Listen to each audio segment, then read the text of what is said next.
नमस्कार, मैं हूं संजय शर्मा। आप देख रहे हैं 4 PM न्यूज नेटवर्क। अभय दुबे जी से मैं बातचीत कर रहा था और पूछ रहा था कि देश में ऐसा माहौल बना दिया गया है सरकार ने, ऐसा डर बना दिया गया है मान लो फिर से कोविड आ गया हो, लॉकडाउन हो रहा हो। अभय जी ने कहा कि देश की ऐसी आर्थिक व्यवस्था कभी पिछले 20 सालों में नहीं रही। देश तबाही के मुकाम पर ला दिया है सरकार की खराब नीतियों ने। विस्तार से बातचीत की है, एक रोचक बातचीत है। सुनेंगे, आपको अच्छा लगेगा, बहुत सारी जानकारी मिलेगी और पता चलेगा कि मोदी सरकार आपसे कितना झूठ बोलती है। चलते हैं अभय दुबे जी के पास। 4 PM न्यूज नेटवर्क में बहुत बहुत स्वागत है अभय दुबे जी आपका। कम से कम 1 दर्जन लोग मुझसे ये पूछ चुके हैं कि क्या देश में कोई भयंकर आफत आने वाली है। लोग डर रहे हैं कि आखिर क्या हो रहा है ऐसा जो लोगों को समझ नहीं आ रहा। क्या कुछ ऐसा हो रहा है जो कुछ लॉकडाउन जैसी स्थिति आ जाएगी। प्रधानमंत्री ने अपनी गाड़ियों के काफिले में कमी कर दी, अमित शाह ने कर दी, मुख्यमंत्री कमी कर रहे हैं। एक देश को एक ऐसे डर के माहौल में ले आए हैं सब लोग कि कुछ भी हो जाएगा, लॉकडाउन शायद लग जाएगा। लोग ये पूछ रहे हैं। सवाल ये है कि ये स्थिति क्या 2 दिन के अंदर आ गई। भाई युद्ध तो लगभग 10% ही बचा है, उससे भी कम बचा है। जब युद्ध पीक पे था तब तो ऐसा नहीं कहा गया, तब तो रैलियां हो रही थी, हजारों सैकड़ों गाड़ियां इधर से उधर दौड़ रही थी। असम के मुख्यमंत्री का शपथ ग्रहण हुआ तो लाइन लग गई थी चार्टर्ड प्लेनों की। तब तो ऐसा कुछ नहीं हुआ। अब लोगों ने मुझे एक बड़ा बढ़िया, एक ब्यूरोक्रेट ने मुझे सुझाया। उन्होंने मुझसे कहा तरकीब यह है कि लोगों को डरा दो पहले कि बहुत हाहाकार मच रहा है और तेल 100 रुपए महंगा हो जाएगा, तेल 125 रुपए महंगा हो जाएगा, पेट्रोल, तो लोग डर जाएंगे। टीवी में माहौल बनवा दो, गोदी मीडिया से माहौल बनवा दो और फिर पेट्रोल डीजल 40 रुपए महंगा कर दो। लोग कहेंगे बच गए। 125 होने जा रहा था, हमारे राजा ने 40 रुपए कर दिया, बड़ी मेहरबानी कर दी हम पे। क्या यही रणनीति है? जैसे एक बार एक किस्सा था कि एक राजा के, एक बस मिनट न डूलूंगा, एक राजा के दरबार में लोग पहुंचे कि साहब रोटी की कीमत अचानक 5 रुपए से बढ़कर 100 रुपए हो गई। पूरी जनता पहुंच गई कि साहब हजूर मर गए हम, तो रोटी 5 रुपए की जगह 100 रुपए हो रही है। राजा ने कहा इतना प्रलय, इतना गजब, बुलाओ सेनापति को। सेनापति आया, बोले मैं तुम्हारा सिर कलम कर दूंगा, 5 रुपए की रोटी 100 रुपए कैसे हो गई। सेनापति बोला महंगाई बहुत बढ़ गई हजूर, माफ कीजिए। बोले नहीं, जनता को राहत दो, तुरंत उसको 5 रुपए की जगह जो तुमने 100 रुपए की है उसको 50 रुपए कर दो। अब जनता ने कहा जिंदाबाद राजा जी जिंदाबाद। तो क्या माल बेचने का यही तरीका है मोदी जी का? यही ड्रामा है या कुछ और खेल है? देखिए, मैं तो ये मानता हूं कि मोदी सरकार अर्थव्यवस्था के प्रश्न को बहुत दिनों से स्थगित किए हुए थी। स्थगित क्या किए हुए थी? इनके पास क्षमता ही नहीं थी उस प्रश्न को हल करने की। इसलिए इन्होंने सोचा, और उस बीच में अर्थव्यवस्था इनकी पहले से खराब थी। फिर युद्ध शुरू हो गया 28 फरवरी को। युद्ध शुरू होने के बाद से परिस्थिति और विषम हो गई। लेकिन इनको 5 राज्यों में चुनाव लड़ने थे, और चुनाव लड़ने के लिए जो धूमधाम करनी होती है, चुनाव लड़ने के लिए जब पेट्रोल और डीजल का भीषण इस्तेमाल करना होता है, कारों का, हेलीकॉप्टरों का इस्तेमाल करना होता है, जश्न मनाने होते हैं, फूल फेंकने होते हैं, रोड शो करने होते हैं, रैलियां करने होती हैं। इसलिए ये लोग चुपचाप बने रहे, और उन्होंने ऑयल कंपनियां, जो कि सरकारी कंपनियां हैं, उनसे कहा कि आप जरा इसका जो नुकसान है वो झेलते जाइए। भाई हरदीप पुरी ने अभी कहा कि ऑयल कंपनियां प्रतिदिन 1 लाख करोड़ रुपए का नुकसान झेल रही हैं। तो ये नुकसान चुनाव के बाद होना ही थोड़ा शुरू हुआ है। ये तो चुनाव से मतलब 4 मई के बाद होना ही थोड़ा शुरू हुआ है। ये तो शुरू से हो रहा है चुनाव नुकसान, ये 1 लाख करोड़ का। तो भारत की तेल कंपनियों को 1 लाख करोड़ रुपए के नुकसान में पूरी चुनाव की अवधि में इस सरकार ने डाले रखा। अच्छा, दूसरे डॉलर के मुकाबले रुपए की कीमत बहुत पहले से गिर रही है। और इस बीच में क्या हुआ कि जो विदेशी निवेशक थे, खासतौर से वो विदेशी निवेशक जो कि स्टॉक मार्केट में फॉरेन फाइनेंशियल इन्वेस्टर्स, FII बोलते हैं उनको, मतलब है, तो वो बड़े पैमाने पर अमेरिका के स्टॉक मार्केट की तरफ जा रहे थे, क्योंकि अमेरिका का स्टॉक मार्केट बहुत हेल्दी है इस वक्त, और वहां पे बॉन्ड्स वगैरह में और दूसरी जगहों में काफी इनकम है, तो वो लोग इधर से जा रहे थे इधर लगातार, तो यहां से पैसा लगातार निकल रहा था। चूंकि इनका कोई एक्सपोर्ट इनकम में कोई बढ़ोतरी नहीं हो रही थी, कोई भारत में नया इनकी जो स्थानीय पूंजीपति थे कोई निवेश नहीं कर रहे थे, तो इस पूरी प्रक्रिया में हुआ ये कि एफडीआई भी आनी बंद हो गई और स्टॉक मार्केट में जो डॉलर आ रहा था, जो इन्वेस्टमेंट आ रहा था, वो भी बंद हो गया और कम होना शुरू हो गया। दूसरी तरफ युद्ध के कारण जो मिडिल ईस्ट से, मध्य पूर्व से जो रेमिटेंस आता था, वहां से लोग कमा के जो पैसे भेजते थे, वो भी बंद हो गया। यूरोप में भी महंगाई बढ़ गई, तो वहां पे जो भारतीय रहते हैं पैसे भेजते थे, उन्होंने भी अपने पैसे कम भेजने शुरू कर दिए। और चूंकि एनर्जी सप्लाई का शॉक लगा और जो पेट्रोलियम पदार्थ हैं, जो हाइड्रोकार्बन है, उन्हीं की वजह से उससे उर्वरक भी बनता है, उन्हीं से खाद बनती है, उन्हीं से इंडस्ट्रियल औद्योगिक इस्तेमाल के लिए डीजल आता है। पेट्रोल का इस्तेमाल तो ज्यादातर निजी मामलों में ज्यादा होता है, लेकिन औद्योगिक इस्तेमाल तो डीजल का होता है। गैस का औद्योगिक इस्तेमाल होता है। इन तमाम चीजों की सप्लाई में कमी आने के कारण बहुत सारी फैक्ट्रियां बंद हो गई, बेरोजगारी बहुत बढ़ गई और पूंजीपतियों ने भी, सब, मैं उदय कोटक को सुन रहा था, पूंजीपति भी लगातार ये कहने लगे कि एक बहुत बड़ा संकट आने वाला है। इस पूरी प्रक्रिया में इनका जो विदेशी मुद्रा कोष था, वो विदेशी मुद्रा कोष तेजी के साथ घटा। आज भारत में जो विदेशी मुद्रा कोष है, वो पहले के मुकाबले 10% कम हो गया है। ये एक बहुत बड़ी रकम है, ये एक बहुत बड़ी गिरावट है, 10% कम हो गया है। उसके बढ़ने का भी कोई मौका नहीं है। सरकार ये सब बातें लोगों से छिपाती है। सरकार और मोदी जी के जो तमाम विभिन्न किस्म के विभाग हैं, वो बिल्कुल ठीक काम नहीं कर रहे हैं। बहुत से लोग जो सरकार के पहले प्रशंसक थे, मोदी जी के प्रशंसक थे, अब इनके विरोधी हो गए हैं। वो कह रहे हैं कि मोदी जी अर्थव्यवस्था को तबाही की कगार पर ले जा रहे हैं। मैं एक उदाहरण देता हूं, विजय सरदाना है। विजय सरदाना एक जमाने में सरकार के कामकाज को बड़ी उम्मीद के साथ देखते थे। अब अभी जो वीडियो बनाते हैं, आप उन वीडियोस को देखिए। उन वीडियोस पे वो इस तरह का विश्लेषण और कमेंट करते हैं कि उनके जो मोदी समर्थक हैं, वो उसमें नीचे लिखते हैं कि आप तो एंटी मोदी हो गए हैं। उसका जवाब वो इस स्वर में देते हैं कि मैं एंटी मोदी या प्रो मोदी नहीं हूं। जब मोदी अच्छा काम करते थे, मैं उनकी तारीफ करता हूं। अभी तो मोदी जी को बहुत से जवाब देने हैं कि वो 11 साल में अर्थव्यवस्था को इस गिरावट के मुकाम पर कैसे लेके आए। सभी लोग, तमाम लोग जो पहले इनके समर्थक थे, घोर समर्थक थे, वो इनके समर्थक नहीं रह गए। और मीडिया में भी जहां पर हमेशा इनकी तूती बोलती रहती थी, वहां भी आपको असंतोष के और आलोचना के स्वर सुनाई देने लगे हैं, क्योंकि लोगों को वो बातें पता लग रही हैं जो बातें ये छुपाना चाहते हैं। इनके पास पेट्रोल और डीजल, गैस और अन्य पेट्रोलियम पदार्थों को मंगाने के लिए डॉलर की कमी होती जा रही है। सबसे ज्यादा पैसा तो पेट्रोलियम पदार्थों के आयात में खर्च होता है। उसके बाद तकरीबन उसके आधे से कुछ ज्यादा सोने के आयात में खर्च होता है। सोना इस देश में नहीं होता, सारा सोना आयात किया जाता है, सारा इंपोर्टेड होता है। फिर खाद्य तेलों के अंदर बहुत डॉलर खर्च होता है, वहां भी बहुत पैसा खर्च होता है। फिर उसके बाद में लोग जो विदेश यात्राएं करते हैं, वहां पर उसके अंदर फॉरेन करेंसी खर्च होती है, वो भी खर्च होता है। तो ये तमाम चीजें हैं। खाद और खाद उर्वरक में पैसा खर्च होता है, डॉलर खर्च होता है। तो ये एक बहुत बड़ी समस्या है। इसलिए ये थोड़े से घबरा गए और इन्होंने, कहते हैं, पैनिक बटन दबा दिया, घबराहट का बटन इन्होंने दबा दिया और ये कहना शुरू कर दिया कि सब लोग किफायत करें, सब लोग ये करें, वो करें, ये सब कहना उन्होंने शुरू कर दिया। ये सब नाटकबाजी है कि उनकी 2 कारें रह गई हैं, किसी की 4 कारें रह गई हैं, योगी जी की 8 कारें हैं।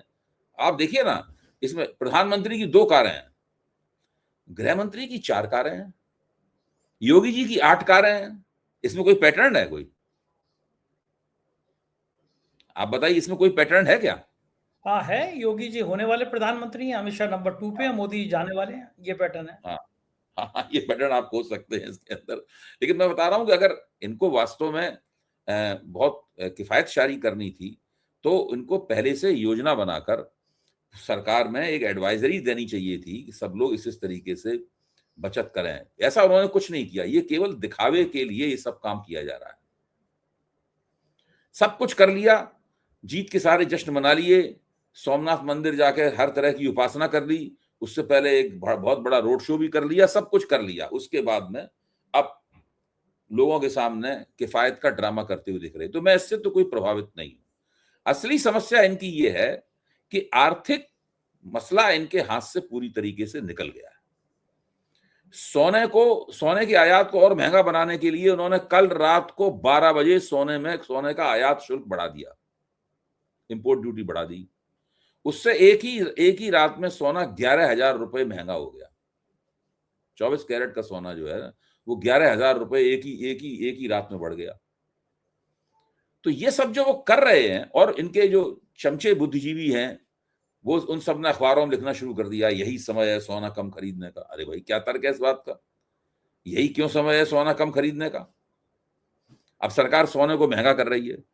और हरदीप पुरी के अगर ताजे बयानों के ऊपर जाएं तो मेरा मानना यह है कि बिल्कुल पेट्रोल और डीजल की कीमतें बहुत ज्यादा बढ़ने वाली हैं। काफी पेट्रोल और डीजल की कीमतें बढ़ेंगी, बिना उनके बढ़ाए हुए इनका कोई निस्तार है नहीं। ये पेट्रोल की कीमत इतनी बढ़ाएंगे ताकि पेट्रोल खरीदने से पहले आदमी 2 बार सोचे। डीजल का शायद दाम इतना ज्यादा ना बढ़ाएं, क्योंकि वो बहुत इंडस्ट्रियल इस्तेमाल में भी इस डीजल आता है, लेकिन पेट्रोल की कीमत तो बहुत ज्यादा बढ़ाएंगे ताकि सब लोग पेट्रोल खरीदने से पहले 2 बार सोचें। तो ये स्थिति है, ये बिल्कुल इनकी अर्थव्यवस्था। अच्छा, दूसरी ये है कि जो औद्योगिक उत्पादन है, औद्योगिक उत्पादन बुरी तरीके से मार खा रहा है। औद्योगिक उत्पादन मार खाने से बाजार की स्थिति खराब है, स्टॉक मार्केट की स्थिति खराब है। तो स्टॉक एक्सचेंज भी इनका परसों टूटा था, निफ्टी भी काफी टूटी थी इनकी। मेरा मानना यह है कि पिछले 20 वर्ष में, उसमें 11 साल इनके हैं और 10 साल उनके हैं, नहीं, पिछले 21 वर्ष में अर्थव्यवस्था कभी भी इतने बड़े संकट और इतनी बड़ी दुर्गति के दौर से नहीं गुजरी जितनी बड़ी इस वक्त गुजर रही है। अच्छा अमित जी, मैंने मान लिया आपकी सारी बात कि देश की अर्थव्यवस्था बहुत गंभीर दौर में आ गई, खतरनाक मोड़ पे आ गई। 80 करोड़ आबादी को 2 वक्त का राशन देना पड़ रहा है, और ये बात सब जानते हैं, देश का बच्चा बच्चा जानता है कि अब उस राशन के संग छेड़खानी नहीं की जा सकती जी। आपने अगर राशन बंद किया तो देश में हाहाकार मच जाएगा, क्योंकि देश में पूंजीपतियों को आप अमीर करते गए, अंबानी अडानी को अमीर करते गए, और गरीब और मध्यम वर्ग को और गरीब करते चले गए। गांव में मनरेगा जैसी योजनाएं दम तोड़ती रही, गरीबों के पास 2 वक्त के अनाज के अलावा विकल्प नहीं बचा। तो उस योजना पे हाथ लगाने का मतलब यह है कि हाहाकार मचना, शायद सत्ता चली जाए। दूसरी बात मैं ये कह रहा हूं कि अब इसका विकल्प क्या है? अब इसका विकल्प क्या सरकार अब करेगी? इसका विकल्प डे टू डे मैनेजमेंट ही है बस, केवल। इसका कोई विकल्प नहीं है। कैसे करेंगे डे टू मैनेजमेंट? कैसे करेंगे?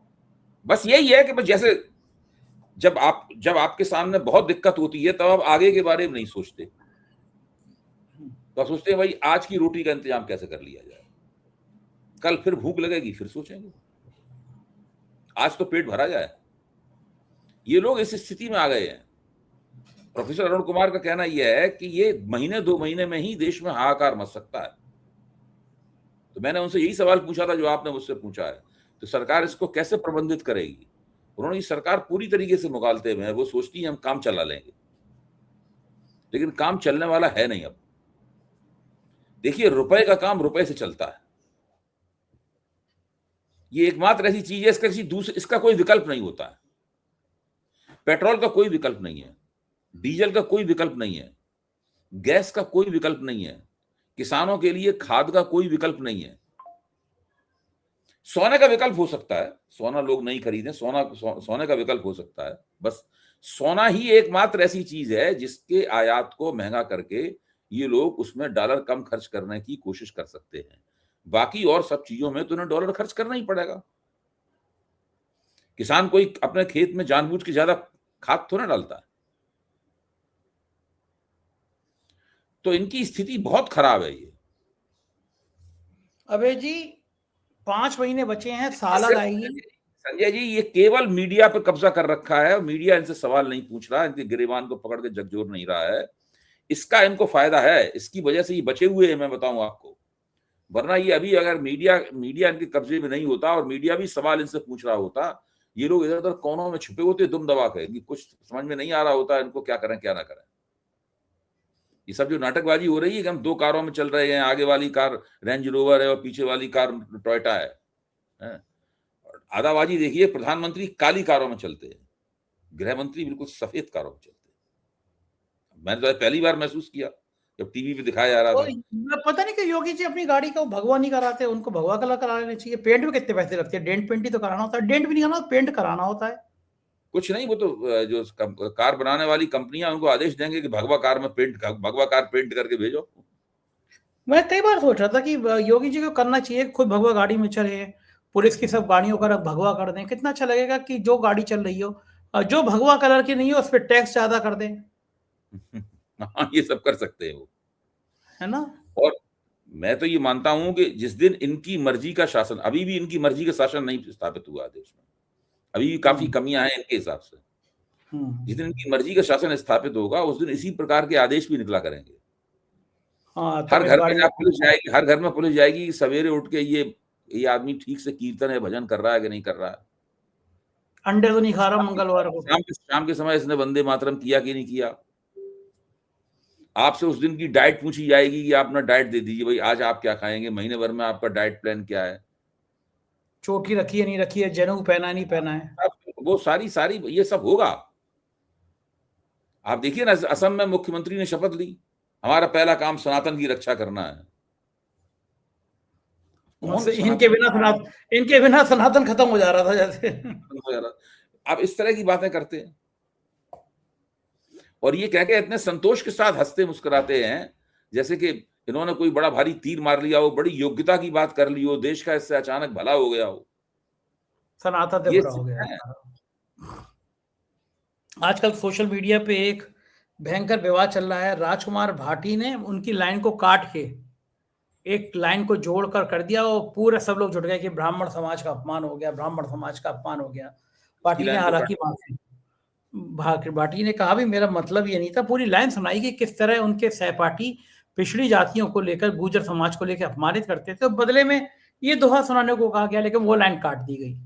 और चूंकि राजकुमार भाटी एक ऐसे प्रवक्ता हैं जो अपने तार्किक आधार पर गोदी मीडिया के चैनलों पर धज्जियां उड़ा देते हैं।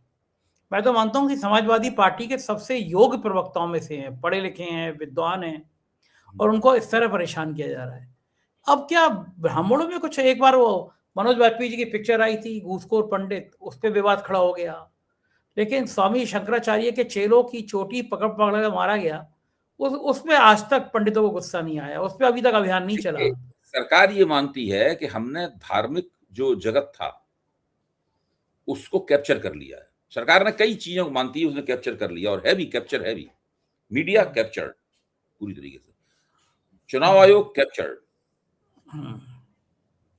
न्यायपालिका को मैं नहीं कहूंगा क्योंकि मैं उसमें फंस जाऊंगा कि वो कैप्चर है कि नहीं है। मुझे तो न्याय मिला है, मुझे तो न्याय मिला है न्यायपालिका को, तो इसलिए मैं नहीं कह रहा हूं उसको। इसी तरह वो मानते हैं कि जो धार्मिक दुनिया है, कर्मकांडों की दुनिया है, साधु संतों की दुनिया है, इसको भी हमने कैप्चर कर लिया है। इसलिए जो हमारे खिलाफ इसमें बोलेगा उसको हम बाहर निकाल के कहेंगे तू तो वो है ही नहीं जो अपने आप को दावा करता है। यही अभी मुक्तेश्वरानंद जी के साथ इन लोगों ने किया। हिम्मती आदमी है, डट जाते हैं एक बार तो वो हटते नहीं है अपनी जगह से, तो वो डटे रहे। उन्होंने तुर्की बतुर्की हर चीज का जवाब दिया। आखिरकार उनके खिलाफ प्रचार अब बंदी हो गया, वो बात भी पुरानी हो गई। कभी भी फिर उखड़ सकता है, फिर दोबारा उसके खिलाफ वहां पुलिस जा सकती है, कुछ भी कर सकती है। जब से उनको कोर्ट ने उनको जमानत दे दी ना उस मामले में, जो उनके ऊपर एक पोक्सो का मामला लगाया गया था, उसमें जब से उनको एंटरिम जमानत मिली है तब से मामला बंद हो गया। क्योंकि वो फिर उनकी गिरफ्तारी की पूरी साजिश थी। वो पोक्सो का मामला क्यों लगाया गया था? वो तो गिरफ्तारी के लिए लगाया गया था ना। ये उड़ाया गया साहब कि वहां पे एक स्विमिंग पूल है, स्विमिंग पूल में मस्तियां की जाती हैं वगैरह वगैरह। फिर मुझे उनके एक शिष्य ने, पुराने शिष्य प्रशंसक ने बताया कि जो स्वामी स्वरूपानंद जी थे, इनके गुरु शंकराचार्य स्वामी स्वरूपानंद जी, वो चूंकि उनको पानी के अंदर जल चिकित्सा का सुझाव दिया गया था, इसलिए वो एक पूल बनवाया गया था, इसमें वो उनकी जल चिकित्सा वगैरह होती थी। और उनके देहांत के बाद उस पूल में पानी नहीं भरा जाता है, बल्कि उसमें सामान भरा रहता है उस पूल में। उसको मतलब एक स्टोर करने वाले एक गड्ढे के तौर पर मुझे इस्तेमाल किया जा रहा है, ये मुझे बताया गया। तो तब भी उसके बारे में भी झूठी बातें उड़ाई गई। और पुरानी तस्वीरें जब उसमें जल भरा रहता था वो टीवी पे दिखा दी गई। तो वो तो यार इसी तरह अब आप देखिए इन्होंने क्या किया, इन्होंने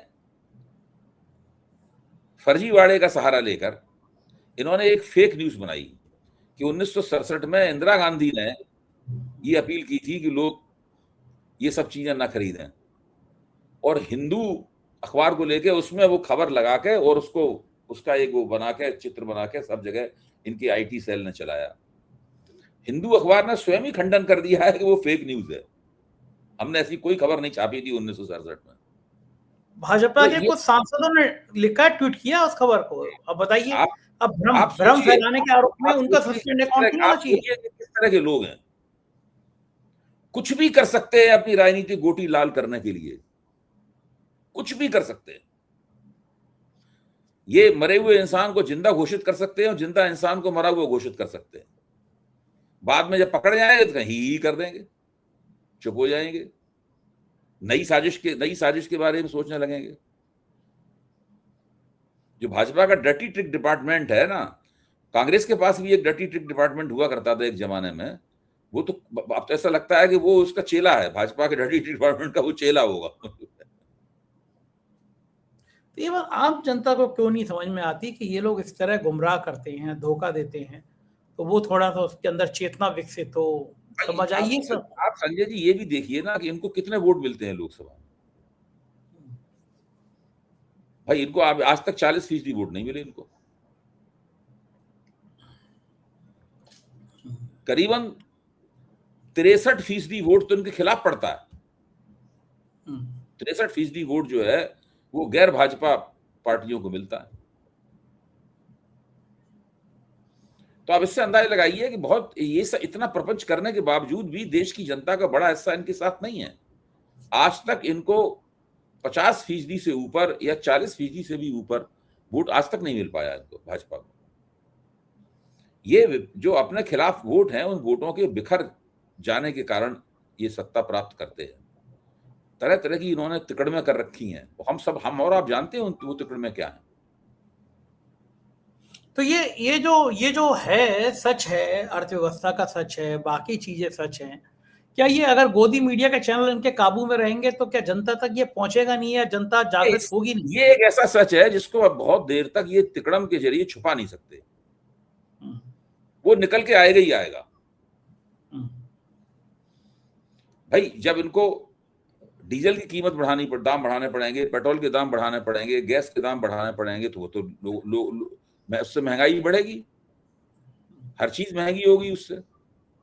उससे जो लो इनकम, जो कम आमदनी वाला आय वर्ग है, जो कि बहुत बड़ा और विशाल है, उसके जीवन पे बहुत असर पड़ेगा, वो नाराजगी होगी। अब इसे नीट के पर्चे लीक हो गए। अब नीट के पर्चे लीक हो गए तो जो खुशहाल हिस्सा है, वो खुशहाल हिस्से में इससे नाराजगी होगी। किसी भी आबादी के किसी भी हिस्से के हितों का ख्याल नहीं रख पा रहे। भाई प्री मेडिकल टेस्ट में कौन बैठता है, इंजीनियरिंग की परीक्षा कौन देता है, ये जो बड़े बड़े टेस्ट और परीक्षाएं कौन देता है? तो खुशहाल परिवारों वाले, पढ़े लिखे परिवारों वाले लोग देते हैं, झुग्गी झोपड़ी में रहने वाले लोग थोड़ा ना देते हैं परीक्षा। तो सवाल इस बात का है कि जब उनके हितों की पूर्ति भी नहीं कर पा रहे ये, जो दरअसल इनके माँ बाप उनके समर्थक हैं, इनके ऐसे लोग भारतीय जनता पार्टी के बड़े जबरदस्त समर्थक होते हैं, वो भी जब नहीं कर पा रहे हैं, गरीब आदमी के जीवन को भी आसान नहीं बना पा रहे हैं, मध्य वर्ग के जीवन को भी नहीं आसान बना पा रहे हैं, इनको तो वोटर कभी ना कभी इनसे बदला लेगा बहुत जबरदस्त जम के। बिल्कुल ठीक बात है। लग रहा है कब तक ज्ञानेश्वर कुमार बचा, क्या होगी नहीं कह सकते। मैं ये मानता हूं बदले की सबसे अच्छी शक्ल यही होगी कि मतदाता इनको वोट आउट कर दे, मतदाता इनको चुनाव में बुरी तरीके से हरा दे। बाकी मैं ये नहीं चाहता कि ऐसा नेपाल में हाल हुआ, ऐसा श्रीलंका में हाल हुआ, मैं इसके समर्थन में नहीं। बिल्कुल ठीक बात है, होना भी नहीं चाहिए, लोकतंत्र मजबूत रहना चाहिए। बहुत बहुत शुक्रिया अभय जी, आपने समय दिया, बातचीत की, थैंक यू। ये थे अभय दुबे जी। और आप सब भी डर रहे होंगे, मेरे से कई मित्रों ने फोन किया कि पता नहीं पेट्रोल डीजल कितना महंगा होने वाला है। सरकार नाटक कर रही है, माहौल बना रही है कि हम गाड़ियां कम चला रहे हैं, गाड़ियां कम कर दी, जिससे अगर पेट्रोल डीजल बढ़ाया जाए, रेट बढ़ाया जाए तो आप पर असर ना पड़े। मेरा मानना है कि आम आदमी पर असर डालने से पहले मंत्रियों के वेतन कम किए जाएं, उनके आलीशान बंगलों की रंगाई पोताई साज सज्जा 1 साल तक रोकी जाए, उनके गाड़ियों के काफिले के आगे पीछे चलने वाली गाड़ियां रोकी जाएं, सुरक्षा में कमी की जाए। हर बार आम आदमी की मध्यम वर्गीय परिवार के ऊपर यह कहर क्यों डाला जाए? अगर आप सहमत हो तो कमेंट करिएगा, चैनल को सब्सक्राइब और ज्वाइन कीजिएगा, क्योंकि मैं आपकी आवाज हमेशा कहता रहता हूं। शुक्रिया, थैंक यू।